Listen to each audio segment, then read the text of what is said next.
The drafts, some trades, and free agency. That and more coming up.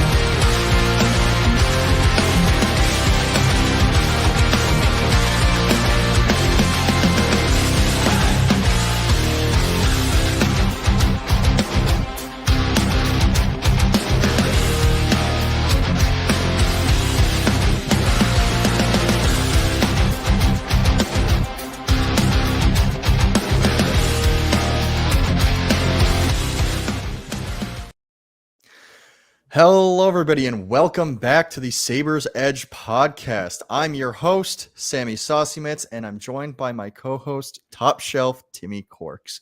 Timmy, it's been a while. How have you been? It's been a long while. I mean, a lot of things have changed. My hair's gone, and summer's kicking off. Summer started, and I got married. Congratulations. No, the last part is a lie. But Sam, how's everything been going with you? It's been going pretty well. Just been enjoying the summer. I got to start back up with classes soon enough. So that's unfortunate. And I'm going to be moving. So you guys can say goodbye to my beautiful bedroom. I think, I don't know, maybe once I've moved, there will be kind of an office room that won't have my bed in shot. So that could be fancy. That could be really cool. Really? I mean, it's possible. The bag going to still be there? The bag absolutely goes with me. Right. And, of course, the Ryan Miller and RJ banners. Nice. Sometime in the near future, I'll be moving soon, and we won't be having the dog in the background. She's back again, everybody. The terror. I mean, she's my favorite part of the podcast, so. Damn. Thanks a lot, Sam. Appreciate that, man. That includes me. Listen. Your dog looks lovely. She's going to go watch the homeless people outside in the park next door, so it's going to be fun. Good for her. Anyway, we do have quite a bit to cover today, as it has been a while since we've been on here. The first thing is more just we're well past this now, but I don't think it was the case when we last streamed. That congratulations to the Florida Panthers on your win. Sabres.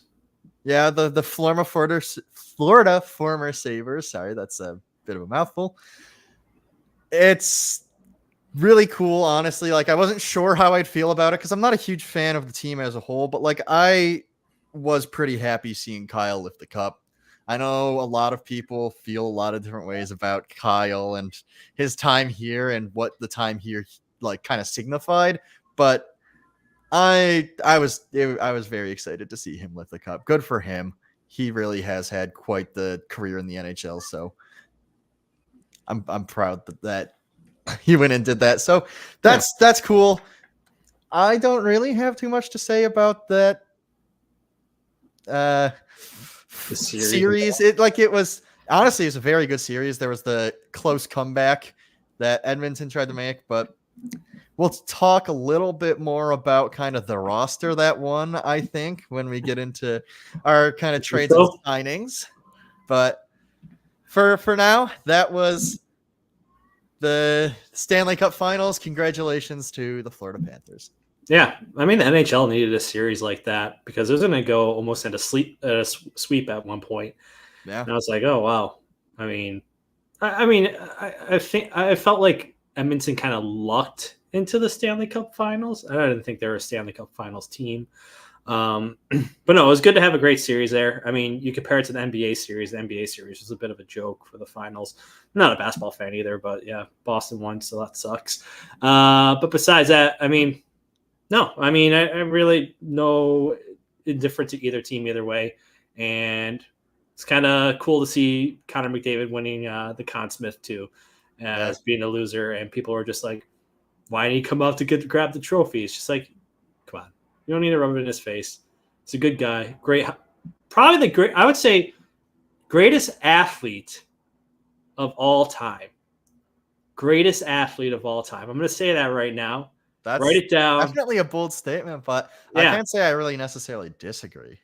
No, he's definitely probably the greatest athlete almost ever to play in a sport. He just carries that team. So that's my take overall from the series. Congrats to the Florida former Sabres. Brandon Montour got paid. Sam Reinhart got paid. So, I mean, good for them. Yeah. Then for about a week, nothing really happened leading into the draft for the Sabres. I mean, for the Sabres specifically, nothing was happening the whole playoffs. And then it got very hectic. So we move into draft week. Do you want to? I guess we can start with the trade that happened, because people were expecting the whole time for there to be some big blockbuster trade. And from the sounds of it, Kevin Adams tried to make several trades that involved their first round pick, several trades that I don't know, just maybe were player trades. He was trying to make the roster better. And it comes out they traded their first round pick for, I believe it was Washington's first round pick and their second round pick. Sharks. Yep. Sharks first round pick and a second 14 round pick. and 41 or 42. 42. Yep. So we move back in the draft 3 spaces, and everyone's like, well, that's disappointing. And then there was another trade where we flip that second round pick for Beck Malenstein. Yeah. People think that was a bit of an overpay. I'm more indifferent about it. I think if you get a second round pick to hit as an NHLer, that's a good second round pick. Maybe you'd hope for a little more upside with the second round pick, but you got an NHLer out of it. You traded a second round pick for an NHL. This is a big, fast, strong guy. He hits things. This is exactly the kind of players that a lot of Sabres fans have wanted for a really long time now. Yeah, I saw, I literally saw that trade. I was like, Timmy's going to love this. Timmy's going to. How do you feel about the value of it, though? Because I know that a lot of people were more concerned about how much it cost us than what we received. I could not give a shit, to be totally honest with you. What is the major complaint about this team? And first of all, let me just go back a little bit. Sabres fans, stop bitching and whining all the time with every little thing. I understand the team has sucked for so long, but just think about this. No trades were made for a player for pick or player for player trade during the first round of the draft. It didn't happen. Let's be honest with this draft. Besides Macklin Celebrini, the rest of the draft was kind of just, like, all right, we're good. People were complaining that the Sabres dropped back from 11 to 14, and they could have got, who was it, the defenseman? I don't even know. Whatever. Whoever the Sharks drafted, the Sam something, Dickinson. whatever. Dickinson, yeah. Who cares? We're not going to see. This team is overloaded with prospects. There's too many prospects on this team. And there was no trades made where you're just like, oh, the Sabres could have had that. That didn't happen. Then you go on to day 2. They trade their, was it 41 or 42 for? It was 42. 42 for Beck Malenstein. No, it was 43. We traded 43. Our pick. We got 42 from San Jose. Yeah. All right. Same thing, like you said. We got an NHL player. What were we going to do with a first round pick and 2 second round picks in this draft, where everyone's already complaining that this team has too many prospects in general, and we don't have a lot of NHL players, and we don't have a lot of bottom 6 NHL players. Yeah. We got that in a trade. Do we have to overpay? Yes, because the Capitals GM wasn't even thinking about trading Beck Malenstein. No. So you had to sweeten up that offer to get a guy that you wanted, and the team didn't want to trade away. Now, is Beck Malenstein going to be a game changer and going to win you, drive you to the playoffs single-handedly? Probably not. But you have a solid bottom 6 forward, which this team hasn't had in how many years? Think about the guys that we got rid of. I mean, well, I guess we didn't get rid of Gergensen. He decided to go play for a better team. But, You get rid of him. Kyle Oposo is finally gone, and he's just slow when he's bad. What's the whole problem with the bottom six of the team? Too slow. Well, then you get a guy, trade for a guy like Beck Malmsteen. You got term on his contract. Yeah, he's an RFA. He's going to arbitration. He's probably going to get a little bit more money than he deserves, but whatever. That's what the Sabres have to do as a team, as an organization, as they are. And we'll see how this works out. It was just a second-round pick. It's not like the NFL where draft picks matter. And a second-round pick is going to become a game changer in the first 3 years. Probably might not even see him on the ice. But yeah, that's kind of that's all I'm going to say on that. Yeah. We got Mike and Jake in the chat, so it's nice to see you as well. It's lovely to be back. It has been quite some time. Timmy. And asking, how's Uncle Timmy doing? Maxie, what's going on? You watching me tonight? I hope your dad's covering up your ears sometimes. But yeah, doing great. She was talking about the tornado. I was trying to tell her it was a tomato yesterday in Buffalo. But she's talking to me about that on the phone yesterday with Jake. So, Maxie, glad you're joining. Jake, Mike, glad to see you guys on here. It's been a hot minute. All right. Moving on to the actual draft. So this was just the trade that occurred at the draft for us. The actual draft was headlined by our first-round pick, Consta Helenius. I'll mention all the other people. In the second round, we drafted a defenseman, Adam Kleber. Third round, a right wing, Brody Zemer. Fourth round, Luke Osborne, a defenseman. And then we got another defenseman in the same round, Simon Pierre Brunette. Did not have a fifth round pick. Sixth round, Patrick Geary, another defenseman. Seventh round, Vasily Zelenov, a right wing. And then in our seventh round, we got Ryerson Linders, a goaltender. So we've had very forward-heavy drafts as of recent, and this kind of switched it. This is you pick up 4 defensemen, 3 forwards, and a goalie. So really, kind of changing gears there. I mean, obviously, they seem to have a best player available approach, so these must be the players that they think were best available. You can always flip depth later, so exactly. But I'm not really past the first round. There's not really too in-depth scouting reports about these guys. You won't see them for several years out, but we can talk about Consta Helenius because he has more of an in-depth scouting report. He's a two-way center, a bona fide two-way center, which is not something that we've had in our system as of recent. You have Yuri Kulik, who is a center, but let's be honest here, that is a scoring winger.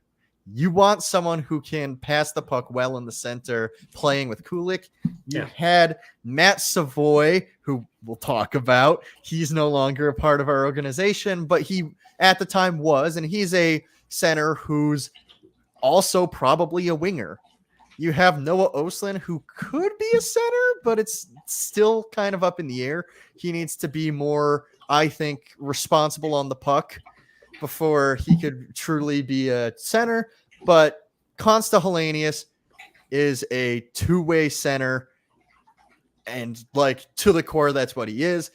He can drive play well. He's responsible with the puck. He's great on the boards. He's responsible defensively and in his own zones. So this is a guy that isn't exactly, even though we've drafted a lot of centers as of recently, he isn't exactly the same prototype as all of them, even though at first glance you might look at him and be like, another 5'11" center going to the Buffalo Sabres. That's not exactly the same. He's not the same player is what I'm saying. So I think that he's an exciting pickup. There's some people who think that he might be ready as soon as this year. So it'll be an interesting camp to see if he's pushing for a spot in earnest. And if not, whether or not because he's not a juniors player, whether or not he goes to the Americans or whether he goes back to Sweden or Finland. I cannot remember, to be honest. He's Finnish. So yeah, because he's coaching the Swedish league by Olli Jokinen. Yeah. And I'm pretty sure he's going to be playing in North America either way. Olli Jokinen said he's ready for the NHL, and Olli Jokinen played how many years in the NHL as a forward. So, no, I'm sure he's going to be playing in at least Rochester for the season. And yeah, like you were saying, Sabres make the pick. Not a lot of people, even including yourself and me, did not want them to have that pick. What are you going to do? Like we already went over the whole draft and trading. But I like the pick because he is Zach Benson-X. He plays a full two-way game. He has that grit in him. He's going to finish off checks. He's going to forecheck. What is something that Sabres, what the GM has been saying? Forechecking with all these signings. Forechecking is something that this team was missing last year. There's a reason why Jeff Skinner is gone. Forechecking. No, he's going to be a competitive guy. He's going to compete to fight for pucks. He's played at the highest level for I think. Well, he played with adults this year at 18 in the World and the Finnish Elite League. I think he's been playing since 16, right? At the highest level, at least in Finland. I don't know. Yeah. So, I mean, that's everything that I could take apart from that. I like the pick. 5'10", but he is 190 pounds. So he still has weight to gain. It's going to be muscle. So he's going to get bigger. He might, I mean, he's only 18 years old. Maybe he can, squirt out a little inch there to get up to 5'11", so people can be happy. I think he's 5'11" now. All right, so then maybe we can get him up to 6 feet so people can shut their mouths. But no, I'm not mad at the pick at all. It's a good pick. He's NHL ready. He's something different than we had. Like you mentioned, we have a lot of skilled guys.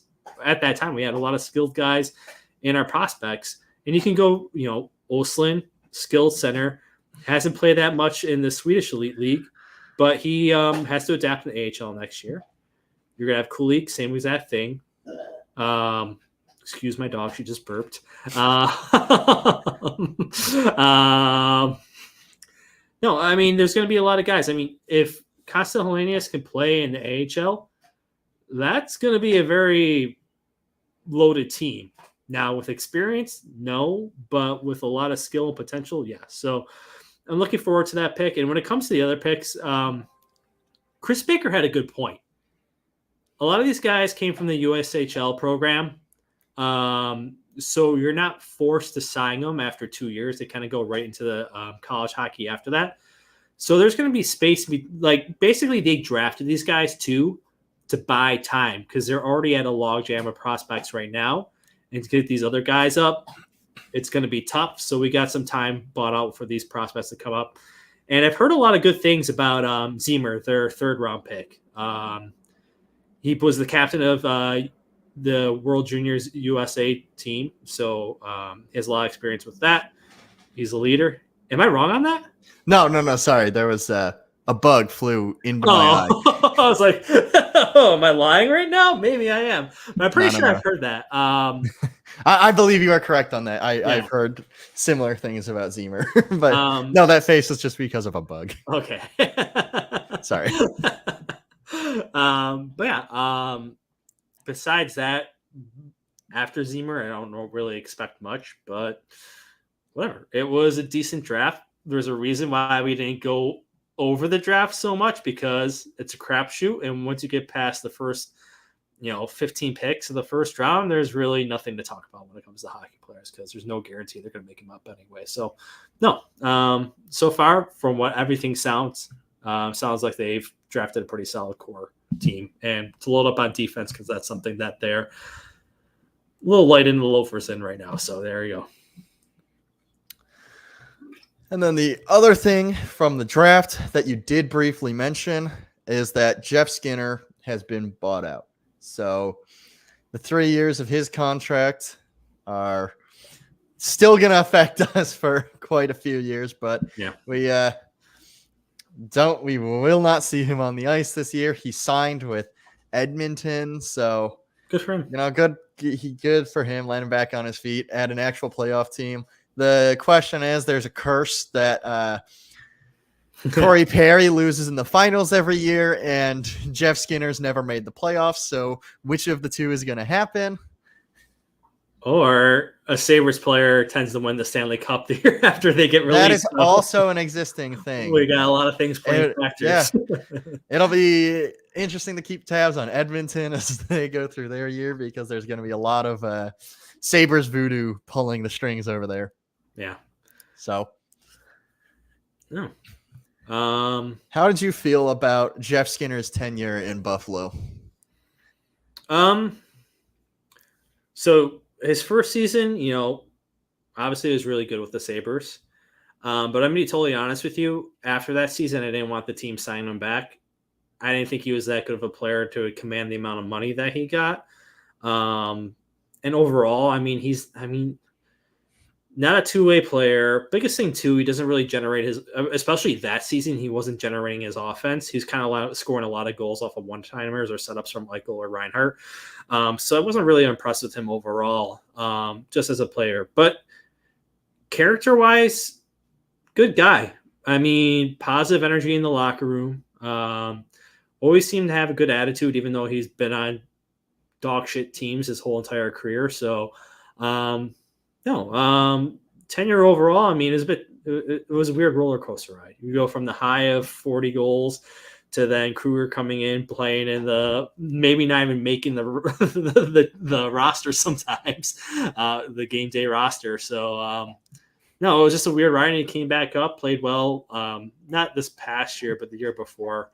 I think we talked about this end this year, and I've pushed for it. The Sabres somehow have to get rid of Skinner. Now, the buyout kind of stinks because as an option, we're going to be paying this guy for the next 3 years. This year is not big as a hit, but the next couple of years are going to be big hits. So, and a lot of people are complaining about, well, we're going to be missing his goal production from this season and last season. People were even pointing to Victor Olofsson too. And it's just like, let's pump the brakes a little bit here. The biggest thing is the team. I get they weren't scoring enough goals last year. Everyone was having a down year. I'm not too worried about missing Jeff Skinner's goals or Victor Olofsson goals, but save that. Overall, thanks for the time, Skinner. I know Sam loved your goal songs, but good luck to you in Edmonton. That's all I'm going to say after that. Yeah, I'll say I do understand why we signed that long extension. If you let the guy who just scored 40 goals walk, you're going to get eviscerated as a GM. And also, I think it was right at this time to get rid of him. Like, he was no longer, I think, effectively contributing. Like, yeah, he scored 24 goals or something this year, which is good, but he was just such a black hole on defense that whatever he did do, he definitely negatively made up for by just letting people walk on him in his own zone. So, yeah, it was time to go. I think it was less about even the cap space. Like, we don't need to free that up. We didn't. No. And it'll actually negatively affect us down the line because you end up with 3 years past when the buyout or like his contract would have ended, where you're paying like $2.8 million or something. So, the money situation is actually not great. I had said before he got bought out on the show that if he did money-wise, it would make sense to wait till next year, but it wasn't about that. Like, we just needed his roster spot because he was no longer effective for us in the role that we wanted to use him in. So, yeah. Thank you for your time. Thank you for Between Two Stalls. That too, yeah. I liked and it. I do hope that you find success. I do hope that you manage to play at least a playoff game in your career because you do deserve it after 1,000 games. Him and Gergensons, they both deserve it. Yeah. Except Gergensons is on the Lightning now? Yeah, they're not a guaranteed playoff team at all. Well, I just don't want them to make the playoffs. That's a spot we're gunning for as the Lightning age and get closer to that relegation line. So, I'm trying to think, Capitals aren't going to be Capitals weren't competitive. They just kind of lucked in. So, All right. We'll talk the about this Capitals, later on. the Capitals aren't competitive. And at Yeah. the end of the day, we need to focus more on ourselves anyway, because Gotta look at ourselves in the every mirror. year we do some standings watching, and it doesn't matter because we're just not good enough. But gotta look the man in the mirror, Sabres. Look the man in the mirror. yeah, absolutely. But anyway, we get past the draft, and then we have free agency. And boy, was that eventful for the Sabres. The first pickup that we got was Jason Zucker. Jason Zucker had been he's 32. He's got to be, is he the oldest guy on our team now? You get rid of Kyle, you get rid of Zemgus, you get rid of Jeff. We actually got younger in the offseason, I feel like. Yeah, they're still the youngest team in the NHL. I think the average age is 25.3. Yeah, because Clifton's young and Eric Johnson's gone. Yeah. I think we signed our new oldest guy, Jason Zucker, 32 years old. Unless Reimer ends up on the team, which Yeah. So Jason Zucker, he's been around the league for quite some time now. He had a few productive seasons where he was putting up he put up 64 points once in Minnesota. He ended up in Pittsburgh, where he was playing alongside Malkin for a bit of time, and I think he was productive there. He had 27 goals. Yeah. But then the last year he played in Arizona and then traded over to Nashville. And he was more in a third, fourth line role where he was kind of just a like forechecker, puck retriever, which he does well in that role. Even on the Arizona Coyotes, which were kind of dismal, he was only -5. So, take that as you will. I'm sure there are people on that team who are minus upwards of 30. Mm-hmm. That's probably an exaggeration, but maybe not. Who knows? What do you think of the name of the team for the season in their jerseys? Utah Hockey Club. It's just transitional. I don't really think of it. It's whatever. They'll have a team name next year, probably going to be the Yetis. But for the time being, it's just it's a placeholder, right? Why couldn't they just come up with it? They did the whole voting thing. Yeah, who knows? Oh, all right. Maybe it takes time. Like maybe they had to be preparing beforehand, and then they're doing that vote for next year. Like I don't know what goes into producing a hockey team, right? Like, but obviously they made the decision that they're delaying until next year, and there was a reason for that, which I'm not aware of, but that is what they're going with. Yeah. Also, I think it has been determined that they're not going to put an expansion team in Arizona. I think that's official now. They had said earlier that if the former Coyotes owner was able to find a building, but I think he was just like, nope, not doing it. He folded, yeah. Yeah, he's removing his horse from that race. So Utah hockey is now, for the foreseeable future, dead. I'm sorry for any Utah fans. All three of you are probably very upset. Arizona fans. Arizona. Sorry, I've already put the Utah fans to the grave. We've already killed off the Utah fans. No, they actually seemed pretty excited about getting a new team. So maybe that's a better sports market, and they'll get some traction there. But I was going to make a joke, but I'm going to hold that joke to myself. Best of luck to Utah. I wonder why it's so popular in Utah, but keep on going. But yeah, we were talking about Jason Zucker. 1 year, $5 million. I think that's a fine signing. Probably a third line player. But Kevin Adams said that he can see him in an elevated role that he didn't get in Arizona. So maybe we see him on our second line, as there is kind of that gap, which people have been complaining about, that you didn't fill the top 6 left wing role, which maybe it's an internal competition between. Listen, I've read a lot of Sabres fans' opinions in the past 2 weeks, and I'm not saying that they're all bad. Some of them are valid. Some of them are good even, but there's a lot of people who just want to whine. Yeah. And I get it. It's been a miserable 13 years. I understand why you'd want to whine. I do at times. I just want to get out there and be like, this team's terrible. Can we please just... But that's not a solution. And complaining isn't either. Like, it is okay to have maybe some spots on your roster where it's like internal competition, and maybe it's not perfect, but there's been an improvement to the roster. There actually has. Like, I don't know. I'm fed up with the whining. I've heard a lot of it. I think it's okay if your internal competition is between Zach Benson and Jason Zucker for a second line spot.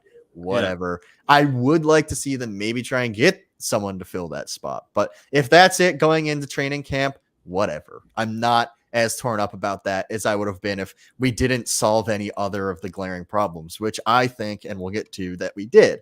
But that's Jason Zucker, 1 year, $5 million. Yeah. I'll have to go through all the signings and we'll just talk about the signings overall. That sounds good. Yeah. Then we signed Sam Lafferty, 29 years old. Another one of the... Here's the prototype. You'll hear this for most of the players that we signed or traded for. Fast, forechecks, hard on pucks, defensively responsible. That out of the way, Lafferty's coming off of a 24-point season with Vancouver, where he played pretty well. He's not the biggest point producer in his career, but he's defensively responsible. He can play like tough minutes. He can play against tough opponents. He grinds well. He is not afraid to hit, although he doesn't do it too often. Like, I don't think he's going out there trying to kill people that the way Malenstein or Clifton is, but he finishes his checks. That's Lafferty. I believe that was a 1 year, $2 million. It might have been 2 years, but one of them's Abe Kubel or him. One of them's 2 years. I don't know. I can't remember which one. Abe Kubel is 1 year. Okay, so Lafferty's 2 years then. So yeah, let me just make sure. Lafferty is 2 years, $2 million. Then we signed Nicholas Abe Kubel to 1 year, $1.5 million contract. Hear me out. Fast, forechecks, will finish his hits. Yep. His career high, 22 points. Had 16 last year in 60 games with Washington. This is a guy where you probably don't feel bad about making him your 13th forward. He played some time in the AHL last year for Washington, even though he still did play 60 NHL games. He won the Stanley Cup with Colorado, I think. Yep. In 22. So has some playoff experience that obviously went well for him. I mean, again, other than fast forechecks, not too much to say about him. I believe he can play center or right wing, but maybe he's just a right wing. I know that Lafferty can play center, so like that's probably where you're looking at for fourth line center. Mm-hmm. And that there's other signings. We just signed 2 defensemen, I think another forward, and 2 goalies, perhaps. One of them being James Reimer, which I don't really like that signing. I think he's old. I don't like him as a person. And just like, I don't know, for a 1 year AHL contract, you can literally sign anybody. And I don't like that it was him. So, yeah, that kind of annoys me more than any of the other signings. I think that was just like, I don't know why you'd sign him. Whatever. I don't care. What's the history of Reimer? He was the big will not wear the Pride jersey, will not. Oh. And like, not trying to get super political on this, but that event, I don't care if like you personally aren't gay or don't have someone who like in your close circle is that you are like trying to support or something. Like, it's just about inclusion in the sport. Yeah. The sport, it's about the hockey is for everyone. If you don't like those events, like, I don't know, that's just selfish. The sport should be enjoyed by as many people as possible. And it's just trying to make it a welcome environment. They're not trying to push anything on you. You're being a baby. I don't care. So that's it. That's for me. I'm not going to get any more political about it. I can't. I just don't even. I just remember he was the Detroit Red Wings goaltender. I didn't remember anything else about it. Yeah, this was a nothing burger for me. This was during his stint in San Jose. That's the thing, right? It's a nothing burger of a signing. He's an AHL goalie at this point in his career. You can pick anybody as an AHL goalie. Anybody. Yeah. Why would you pick someone with like a history? Whatever. I don't care. I hopefully won't have to see him play this year. And if he does, I'll grit my teeth and be like, whatever. So we sign some AHL players, but I don't honestly remember their names, whether they're the forwards or defensemen. One was a Buffalo native. Gilbert. Buffalo native and Dennis Gilbert. You're right. Yeah. And he is a very hit everything kind of guy, big guy, hits hard. Obviously wants to be in the area. It's where he grew up. Yeah. So that's, kind of fits the bill. And I think it's a kind of interesting pickup for our Rochester team, but also as a kind of replacement call-up. We got some of the forwards that are AHL forwards that we signed were also like kind of the grinder, fast forecheck guys. We have guys that you can call up for like a top 6 call up. You call up Yuri Kulik, you call up Rosine, right? But if you have a bottom 6 injury or you have a injury to Connor Clifton, now all of a sudden, instead of bringing up Ryan Johnson, who you'd want maybe in like the top 4 or something, or Yuri Kulik to be on a grinding line, you have guys who can fill those roles more effectively than just being like, all right, any random AHL guy, whoever's just like next up. You have guys who fit the rules that we've created. So I like the depth signings. They feel like they were made with purpose, given what we've done with our like 4th and 3rd line signings. Yeah. So that's it for the signings. We do have one more trade if you want me to go over that before, because it's a 3rd line player. Like it's also part of the. That's all fine. Right. So we've traded, and this is a very controversial one for a lot of people.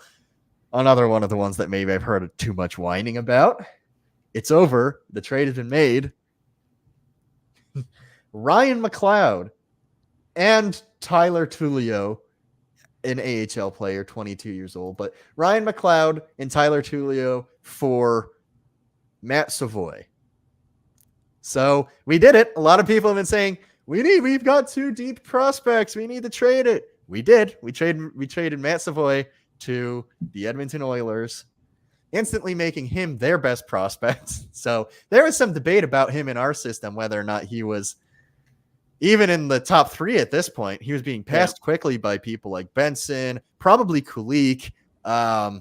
People thought maybe Hellenius. People liked Wahlberg's game.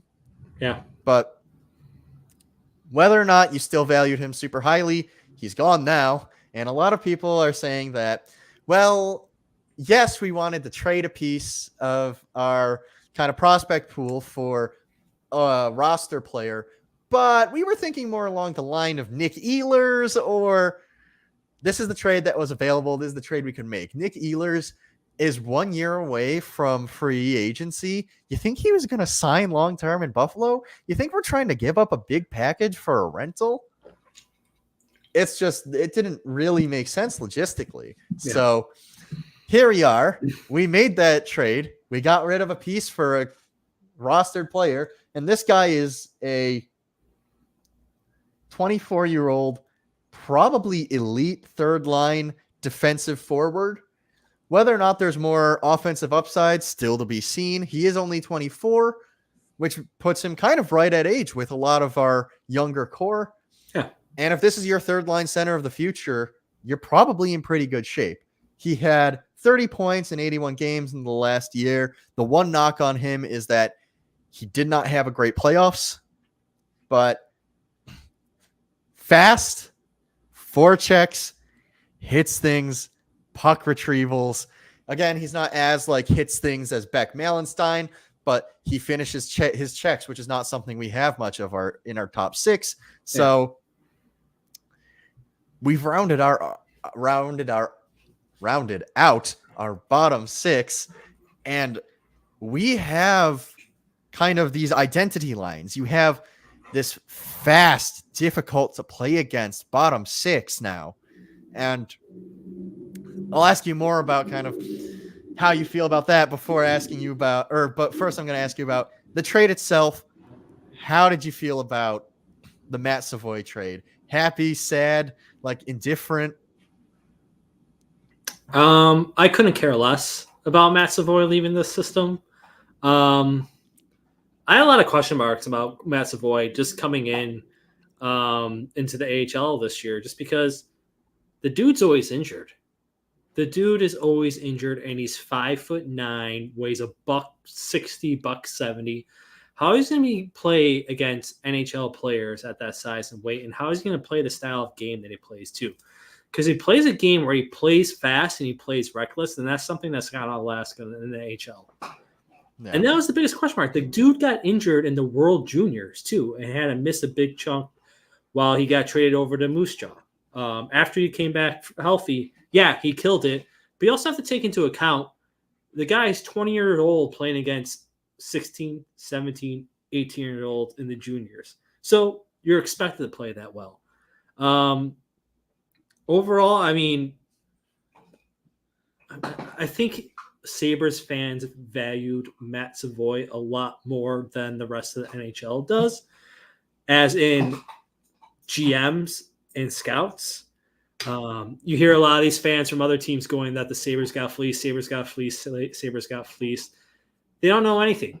They don't know the history of Matt Savoy. Why did he only play 3 minutes and 55 seconds in his NHL stint? When he played for the Amerks in the AHL playoffs, he sucked. He was an anchor for that team. He wasn't really producing anything. Now, did he play pretty well for the Amerks when he was up around this time or at the beginning of last year? Yeah, he played pretty decently, but he didn't stick it out. He couldn't make the NHL roster, and he got surpassed by Zach Benson, where Zach Benson overall, as a hockey player, maybe not as offensively gifted, but as an overall hockey player, a better hockey player than Matt Savoy is. And we already had this conversation. We have a lot of Matt Savoys in our system. Noah Oslin, Isak Rosen. We have Neuchev, Kisakov, all these young, small dudes coming into the AHL. They're going to have to learn, develop, and build up their bodies, learn to play a two-way game because a lot of them are offensively skilled. And Sabres don't need that. The Sabres definitely don't need that in a guy who's going to be – I mean, I'm not the biggest harper on size, but when the dude is always injured and he's that size, that's a bit of concern. So overall, I'm not really too concerned about that trade. I don't think is Ryan McLeod a big-name guy? No. Were the Sabres going to get a big-name guy in a trade? Probably not, because a lot of the big-name guys, no movement clauses, no trade clauses. Sabres were going to get them. So they got a guy that they can get term on who is a solid third-line player. You know what the biggest thing is, Sam? The dude can play penalty kill. That means you don't have to see Tage Thompson on the penalty kill. You don't have to see Alex Tuch on the penalty kill. They have more legs when it comes to the end of the game. Maybe they can bring up their offensive skill. I know that there's guys in the NHL like Austin Matthews who plays on the penalty kill for the Toronto Maple Leafs. But let me tell you something. Tage Thompson is not Austin Matthews. Alex Tuch is not at that level. They're going to have to be primarily offensive guys. They're not going to have to play a lot of minutes, and they shouldn't be playing penalty kill. Hell, Tage Thompson got injured. He got shot in the wrist last year on blocking a puck on the penalty kill. Don't want to see that.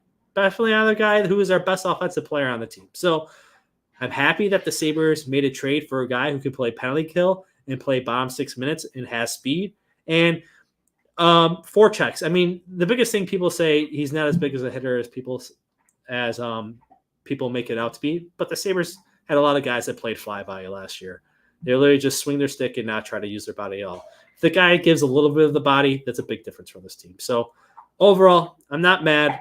The other guy that came over to the Sabres, he's a throw-in. He's an AHL body. Probably not going to see him. But overall, happy to have him here.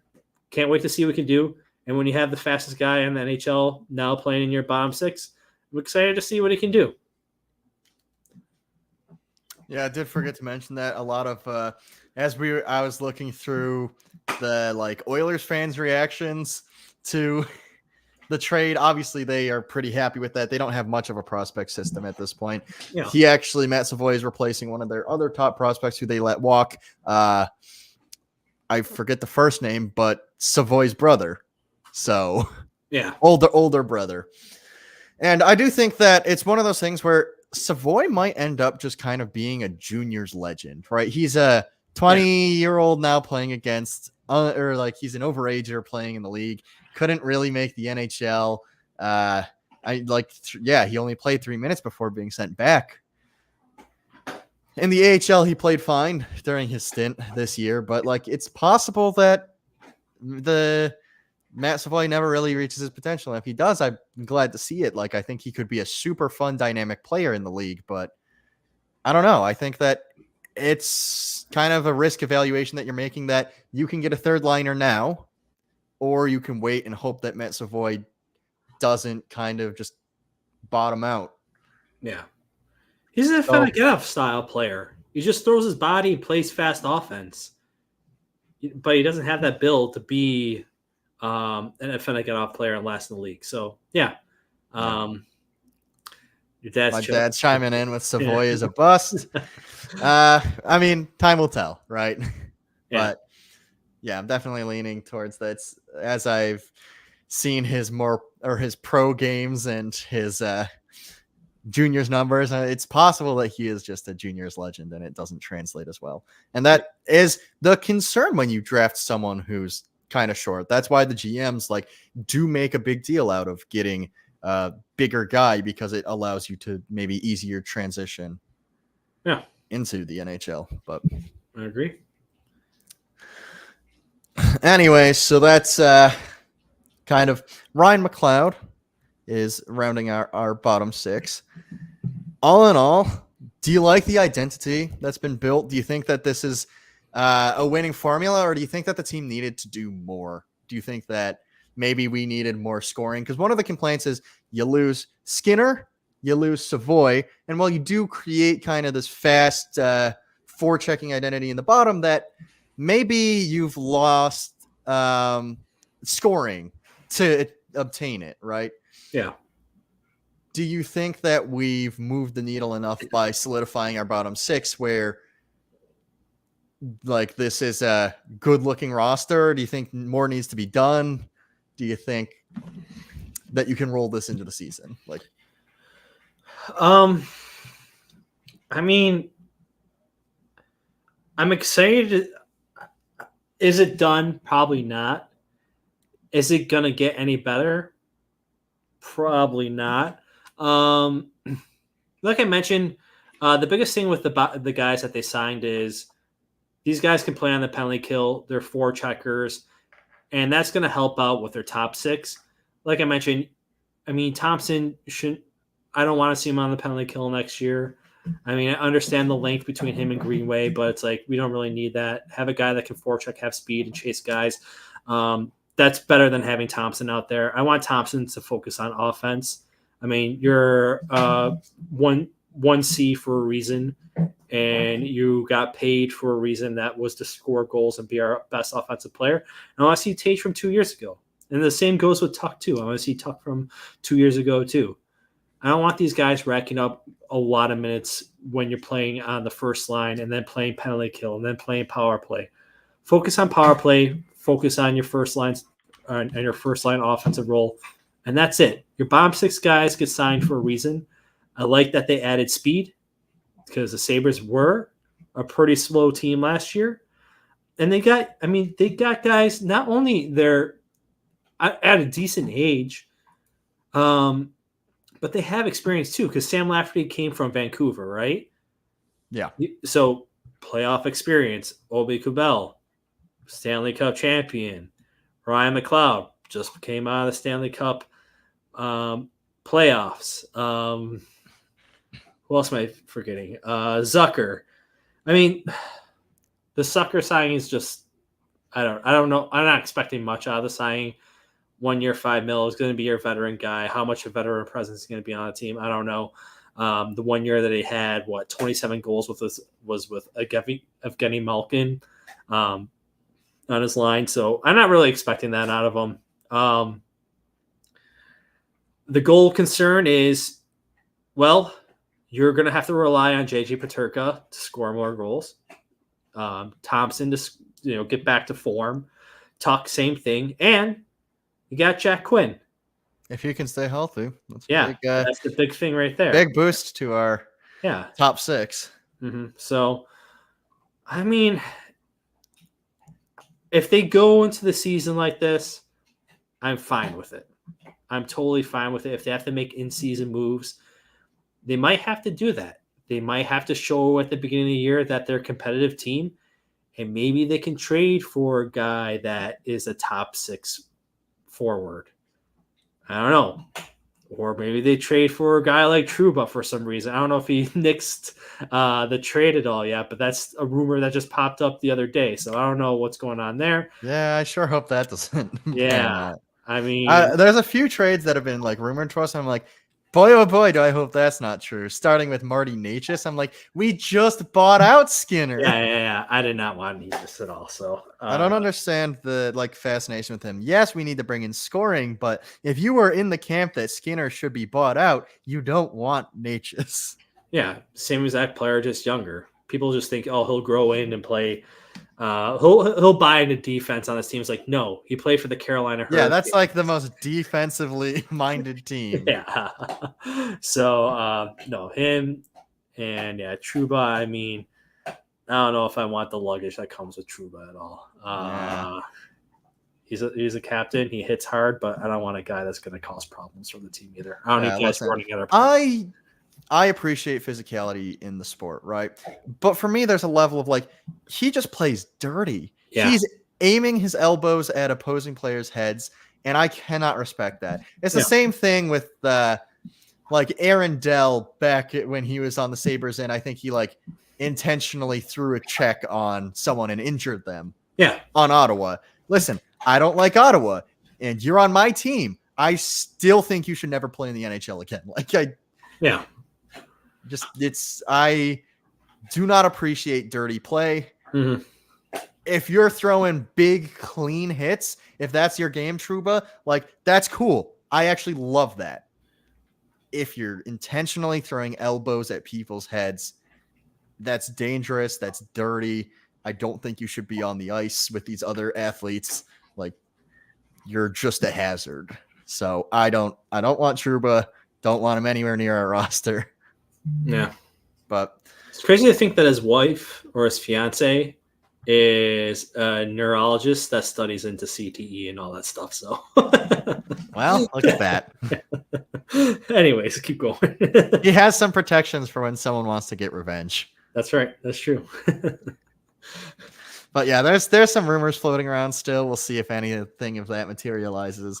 But as it stands, our depth chart looks something like Peterka, Thompson, Tuck, Zucker, Cousins, Quinn, Benson, McLeod, Greenway, Malenstein, Lafferty, Obey, Kubel. Notable omission of Krebs and Rushek. So that's our forwards core, probably what you run as top 14 or whatever. Do you think that Krebs stays on this team, or do you think he gets moved? Did he sign his RFA deal? I believe we might still have him. I would check Cap Friendly, but they officially went dark yesterday, I want to say, or 2 days ago. Yep. So they had kind of stayed around longer than they initially said that they would. So people are maybe they're not going to shut this down. And recently, very recently, they just did. So that's kind of unfortunate. I can still look up the Peyton Krebs one. But it is now harder to. So what is the advantage the Capitals are trying to pull out of this with Cap Friendly? I don't understand what this move is to do. Maybe they just don't want people seeing the horrible contracts they're signing. I haven't even been paying attention to the Capitals. Neither am I. They have to just do whatever to support Ovi to get the goals record, and that's pretty much it. I mean, once that happens, Ovi retires, and then it's just like you have It to. looks like Peyton Krebs doesn't have a current contract. Huh. So he's RFA right now. Interesting to see whether or not we sign him. It's possible we let him walk, although I think we'd have to have declared it by now. So Yeah. I don't think we did let him walk.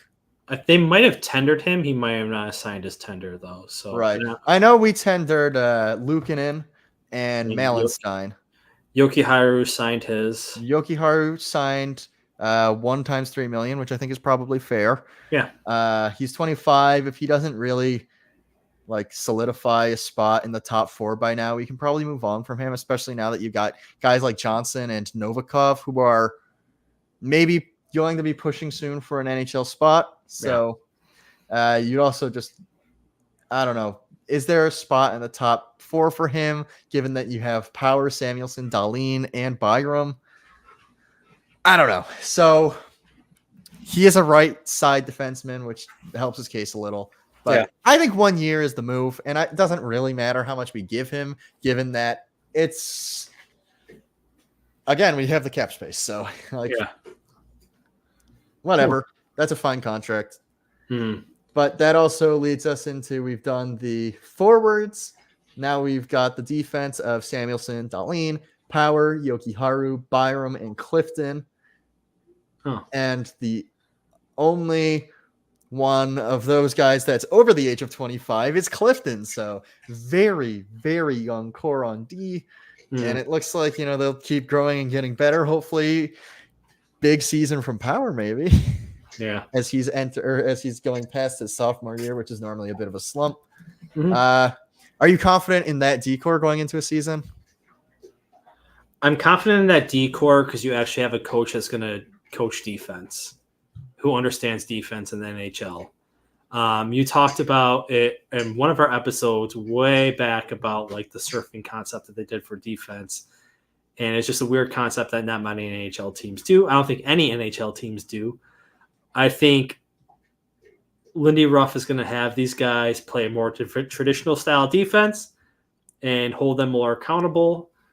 And the other thing, too, is looking at Power. He just got done at the Worlds, and he's probably one of the best defensemen on the ice out there. So that has to be a big boost to him. And being around guys on Team Canada that have played defense for a while and played for good teams, that has to help him out a lot, too. And that goes for also Dahlin as well. I mean, these guys play, and Bowen Byron played for Team Canada too, right? Yeah. So, and I think he played well. Yeah. So, I mean, there's a little bit to say about the coaching style that was coached last year. Now, I don't think the defense is going to have as much freedom as they had under Donnie Meatballs, but no, I expect there to be a better defensive core now, lacking the veteran presence. I guess that could be a little bit of concern, but look, Dahlin's been playing in the league since he was 18 years old. He should be fine. Yeah. Samuelson's been playing for a while. Yokiharu's been playing for a while too. Yeah. So you got enough experience. And Clifton, Jesus, he came from the Boston Bruins, who have one of the best defensive cores in the league. So Byram won a cup. Yeah. And Byron won a cup. And he played with the best defenseman in the NHL in Cal McCarr. So no, I'm really not too concerned about the defense. I mean, I'm surprised that they re-signed Bryson.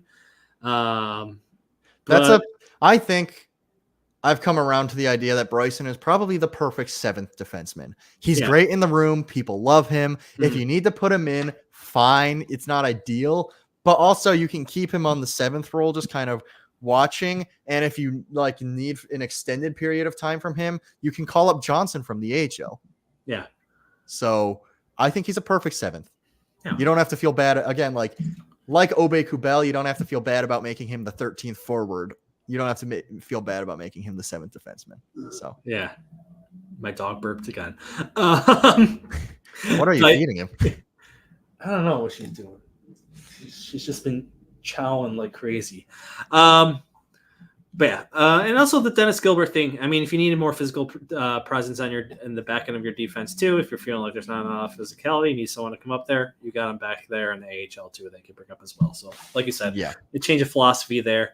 We didn't hit too much on the offense with Krebs and Rusek. Yeah, I'll be surprised what happens with Krebs overall. I feel like he can be a. Did we just restart? No, we just hit 1 hour. Oh, so it goes back to 0. Okay, I never noticed. It doesn't say back to 0 here for me. Oh, It just moves over. There's a 1.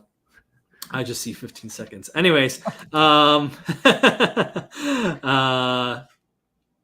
I feel like he can be a rough player. I mean, if he's still going to commit to playing defense and playing hard, I mean, he might still have a spot on this team. But like your dad mentioned, he's been tenor but has not signed, and he's not arbitration eligible yet. So, I guess time will tell. He said he wants to be a Sabre. He wants to play for the Sabres. You still got to prove it to the NHL. Still, that's the other part. So yeah, just touching back on the defenseman question earlier. I like the points that you brought up, and I just want to say, like, I think as they all get a year older, as you bring in a coach who's maybe more defensively minded, and as you shore up the defense from the offensive side of it, I think we'll see that we have good defensive pieces in place, and that this is a defensive core that you can probably ride out for a very long time. I actually fully believe in what we have going on back there. So I'm excited to see kind of under a better system with better defensive forwards. And if Luukkonen can keep up the play that he had last year, that'll be very exciting. So, and then Mike is listening to us on his ride home and almost caused an accident because you said you got married, and also donated $5 to the show. So thank you. Connor McDavid, the greatest athlete of all time. You feeling okay, Timmy? MJ took offense to that. There's definitely a lot of athletes out there who you could make a case for just from a pure athlete perspective. Like Bo Jackson was crazy, but I do think that the Connor McDavid thing from his rookie year, where he rehabbed his own injury in like 2 months less than they said that he would be healed by, is crazy. He's a freak of nature, and you can maybe make that argument. Even if you watch, he played the last 15 minutes of that Stanley Cup final. I don't think he came off the ice for maybe 30 seconds, and the dude was still wheeling. He still had wheels going out there. So, man, play 2 minutes of NHL, or just play 2 minutes of regular hockey. You can't last that long. You can't. Some people can't even last a minute on the ice. So, he does love Connor, by the way, though. Guy's a stud. Guy's a stud. Honestly, his hands, the way he skates, the way he gets through defensemen is insane. Just watch his game. Watch his highlights. Some of his highlights are mind-blowing. This guy could have played in the NHL at any time period and still dominated. Yeah, the checking back in the 90s and blah, blah, blah, blah. Wayne Gretzky played against a lot of goons. The Sabres, literally for a Boston Bruins guy, just picked a guy up off the street just to come in and fight guys for a game. So, I mean, the dude is just an animal. He's playing against maybe the overall, the NHL right now has the best athletes that it's ever had. And he just dominates everybody. Now, he won a little quiet during some parts of the Stanley Cup playoffs, but when he, in game 4, 5, and 6, dude just took control of the game. The guy's an animal. He's 1-1 for me. I think he's better than MJ. I mean, the guys that are 2-3 on his team with Hyman and Draisaitl. What did Draisaitl do with that Stanley Cup Finals? Nothing. So, Connor McDavid, he's my 1-1. Maybe I got a little bit of a man crush on him. That's fine. It's really the flow and the robotic personality. Oh yeah, I love guys that don't show emotion at all. I match them so well.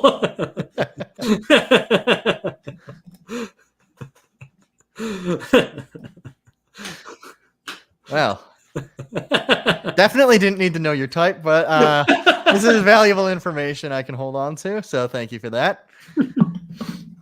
Clip that. Send it to Connor McDavid. Sup. Sup. Wink. Pretty sure he just got. No, he didn't get engaged. It was Draisaitl did, yeah. Yeah. So, congratulations, Leon. Isn't it funny? I make fun of girls paying attention to celebrities, and I know dumb shit like that for NHL players. Anyways, keep going. Let's get past this one. Anyway, moving past Connor McDavid, actually, I think we went over kind of what the roster is looking like. So that's where we're at this point in the offseason. We have this roster that exists, and from the defensive point of view, it looks pretty good. From the offense, maybe there's that one little hole. Yeah. And you can determine how big you think that hole is. But again, the only issue is the only like kind of remaining thing is like, do you move a Greenway? Do you move a Lafferty? Or do you move a Krebs? Sorry, not a Lafferty. Is Obe Kubel your 13th forward? Like, it doesn't sound like that's what he signed on for. Yeah. What is kind of who's the odd man out is the remaining question. I could see it being Greenway because he's slower, maybe, and you see how they're building that bottom to be very fast. I could see it being Krebs if they just don't think he's going to be effective, if they don't think that he's maybe going to hit any of the potential that he had. Sorry, I said that many times. It just caught me off guard. I don't know. Who do you think at this point is the odd man out? Who's the 13th forward, or in someone like, I don't see them putting someone like Greenway as the 13th forward. I feel like you maybe could trade him for something at least. Yeah. I think Greenway has to be on the ice. I think we mentioned last year, and you harped on it a lot, that he improves the players that are on the ice. Now, he doesn't have the speed, which, I mean, that's fine as long as the other guys on the ice are fast enough. I mean, you're not really expecting Greenway to generate offense. You just want this guy to be an overall good hockey player, and that's what he shows. And you expect him to play the penalty kill too, which he's good at that. So I think he'll be on the ice. I really think that Peyton Krebs is going to be the odd man out. I mean, his audition towards the end of the year when Middlestat left and him playing 3C, he didn't show much at all. Yeah. The only time that I really saw him showing much last year was when he got benched by Granato, and then he came back and played hard for like 3 games in a row, then kind of disappeared again. So he was an absolute all-star for those 3 games, though. So yeah, but we didn't get a lot of that. He didn't play through with that. No, I mean, don't get me wrong. I like Krebs. I think he could be a decent hockey player. Has he been kind of dealt shitty cards with coming to the Sabres, playing between Okposo and Gergensen for most of his career? I would say so. But I think this year, if he signs his tender, it's a prove it year. I think this is his last chance in the NHL is this year, because I can't see really many other teams kind of being like, all right, we'll sign him afterwards. We'll see what he can do. He's probably going to be a career AHL player if he doesn't do anything this year. So it'll be interesting to see with him. But as of right now, I have him as the odd man out, 13th forward at this point. And as my dad points out, you rarely do have all 13 healthy. But, I mean, presumably you start the season that way. So yeah, it'll be interesting to see. And if you like need a 13th forward, I do feel like probably Rushek is there at this point in his career where he's not someone you want to see in the lineup every night, but you can carry him on the roster. So yeah. What did you think of just to go back, the Middlestat deal? What did you get? 3 years, 4.5? I do not remember. I can look it up though. Not on Cap Friendly. Yeah. Because That's gonna haunt me for some time, because I loved that website so much. The Spot Track do NHL salary caps? You can find all of the stuff that you're looking for on Puckpedia, but it is definitely less user friendly. Yeah. So someone's gonna have to develop something. Have the coding for that. 5.75 million for 3 years. So what do you think of that deal for him? Is that something that Sabres could have signed him to? Probably. I do. Yeah. I really did like Casey, especially as he kind of rounded into form towards the end of his time here. I don't know. I think that I see the vision that the team is moving towards. Even back to picking up Bo Byram in the trade, you get fast. Yeah. This is Bo Byram's a transitional player. He's fast. Maybe he has some lapses in his own zone, right? Mm-hmm. But he undoubtedly plays an up-tempo game. Even as Middlestat kind of rounded out his offense, he was not fast. He was not kind of this mold that we're going for our bottom six. And even then, like you get this identity in the bottom six, and you get kind of like the high octane scoring in the top six from Peterka and Quinn, Cousins, Thompson. Like they're not exactly the most defensively sound at this point. Yeah. I mean, actually, I think Quinn is sneakily very good at it. But you just like, he's not at that speed on the third line. And I'm not trying to maybe make him a career third liner, because I think he's maybe better than that. He could be a second liner on a team, I think, comfortably at this point in his career. He really was great by the end of last year, and I think he had a good playoff run too. So yeah, I just don't think I think we could have afforded the contract. I'm not sure where his spot on the team ends up being as we fill out this roster in a more concise way, it seems like. Yeah. So I don't know. I think, we could have got him, but does he fit what we're doing? Probably not. Okay. No, I agree. I think playing 5.75 for a guy who's probably mostly a third line center and can fill up on the top six too. I mean, maybe he could have filled in for a Skinner spot, but I don't know. Who sees? We'll never know at this point. So, no. My dad says Rushik does need to clear waivers and is on a 1-year deal this year. I don't know where you're getting that contract information so quickly, but thank you for that. That's good to know. Yeah. And then maybe the Rangers will sign him or claim him. Apparently Pekka loved him. So Rusek or Krebs?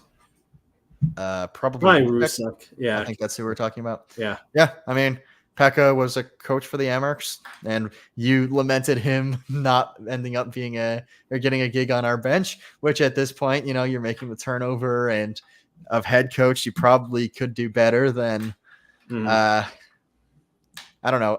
We didn't fire anyone other than, did we let Wilford go or something? It was like, we let only one of them go. No, they fired Granato and they fired the video coach. Yeah, we fired Justin, the video guy, the head coach. But I'm saying, for the assistant bench coaches, we moved one up to Ellis is up to whatever. Yeah, the eye in the sky. He's up in heaven. Yeah. Maybe having Peck on that bench would look more or feel more effective then. I like it better than Appert, to be totally honest with you, but hey. I don't know how I feel about Appert. I just don't. I don't feel like I saw great things from him in Rochester. He didn't have great decision-making for the Amerks in the playoffs, so. Yeah. I don't agree with a lot of his deployment. I don't agree. Obviously, he was playing the way that Granato wanted them to play, so yeah, that was a level of adaptability, maybe you could say, that he had, because it seems like a lot of winning teams aren't playing the way that Granato does. So that's something you have to adapt to, right? Yeah. But I just don't feel like he had tremendous results given the rosters that he was given. I feel like maybe they could have done better. But, Appert's the coach. It does seem a lot like it's just the in-house hire. They made a kind of off-the-board pick for their new AHL head coach. So that's something that kind of intrigued me. Yeah.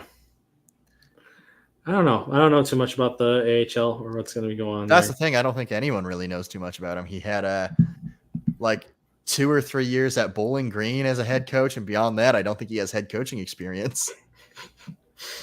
But he dragged them out of a drought in Bowling Green, and he coached one of the top 3 picks of this year's draft, Levshinov. So obviously something was going well for him, but the track record and the resume are a little bit. Bowling Green hockey always competed for that Frozen Four. Sorry, it was definitely a weird off the board pick, but hey, you know what?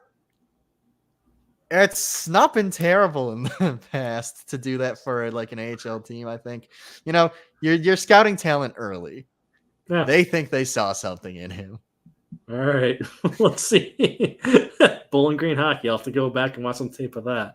If that's even on tape. I believe it was Bowling Green. Artem Levshinov. Where did you play? Because it's definitely this guy. At least I think it is. Oh, Green Bay Gamblers. Sorry. Oh, so that's a USHL team. Or wait, maybe? I don't know. I think maybe I'm just entirely wrong about which first round pick he coached. No, I think the Green Bay Gamblers, that's the USHL team. Yeah, that's the USHL team. I think maybe that's right. what he was. Yeah. That could have been what he was head coaching. I don't know. Not even a collegiate team. Green Bay hockey. Woo. Woo, go Green Bay. Yeah. So, yeah, I mean, there's a lot of things to see on this team. Like a lot of people have been saying, they're putting their eggs all in the basket of Lindy Ruff, new coaching, accountability. This is going to be the difference that's going to make this team. And also expecting for goaltending to roll back into the form that it did for the second half of the season. Their offense to come back to where it was 2 seasons ago, and their bottom 6 of new guys to fill in and play solid bottom 6 hockey. So it's a lot of things going on for this team next year. So it's going to be interesting to see. And can't really say that a lot of teams in our division got really any significantly better. Maybe the Senators got a better goalie in Ullmark. We'll see. I don't think he's a true 1G goaltender. I don't think he can play that many games. And now we'll see what he does when he's back on a shitty hockey team because he's not playing with Boston anymore. So, yeah. Sorry. Am I a little mean to Linus Ullmark? Maybe. Just a little. I like Linus. I'll always root for him. Just as long as he's not taking a playoff spot from us, Yeah, well, we'll see. Even though they've lost everybody. I looked it up. He was a assistant coach at Bowling Green in 2019, and then he's got his head coaching. He's head coach 2 years as the Green Bay Gamblers head coach. So, oh God, sounds great.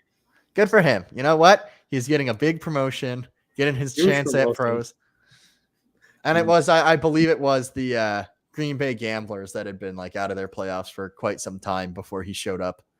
All right. So Jay McKee must have not wanted the job. Jane Patrick didn't want the job, I guess. All right, cool. That's awesome. Whatever. Not salty. I don't know anything about hockey. I just watch it. Yeah. It feels more and more that way. Our opinions are just whatever. They'll put a product on the ice and I'll watch it and I'll base my entire happiness on it. Yeah. So just have fun knowing that, Kevin. Have fun just ruining my life. That's right.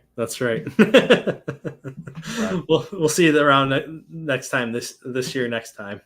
Or whatever, next year, this time. Shoot. It's past my bedtime. It's almost 10 o'clock. Yep. And you know what? It looks like we went over the team. We went over You got your gripes out about Linus Ulmark, I guess. Yeah. Sorry, I had to take some shots with somebody. I believe we went over just about everything that we needed to recap. Yeah. And we are coming to almost 10 o'clock now, so this is probably a good stopping point. Thank you, everyone, for coming out here. Sorry we've been inconsistent. During the summer, we'll probably continue to be inconsistent. So not much going on. Yeah, apologies in advance about that one, but there really isn't that much going on. You'll have some shorts. Yeah, we've been working on maybe getting some shorts out. There's no real timeline for when that'll happen, but it is definitely in the making now. So it's not just a pipe dream that we keep telling you. So be on the lookout for that to possibly come out. But yeah, other than that, thank you for watching. Please remember to hit like, subscribe, turn on the notification bells if you want to know when we're live. We're also with Nickel City Mafia, so you'll see that we've got other podcasts on the channel if you want to talk about the Buffalo Bills, or I believe soon there's going to be a show about the best wings in Buffalo, which I'm doing some camera work for, so look out for that. Interesting to find out who has the best wings in Buffalo. Yeah. Currently, I'm still... not to spoil too much, but I'm a East Aurora native, so I have to go with my hometown Bar Bill. It's unbeatable. Love their wings. But don't drive too much traffic there because the wait line's already like 40 minutes. Yeah. So I dream about those wings. Well, the next time you're in town. Oh, yeah, for sure. But yeah, continuing on. If you do want to speak to us more, we have a Discord server. We're relatively active in there, so you can bounce ideas off of us, talk to us, and that should be in the link in the description. So, yep, that's been it from us. Thank you so much for watching, and have a good night. See you in August.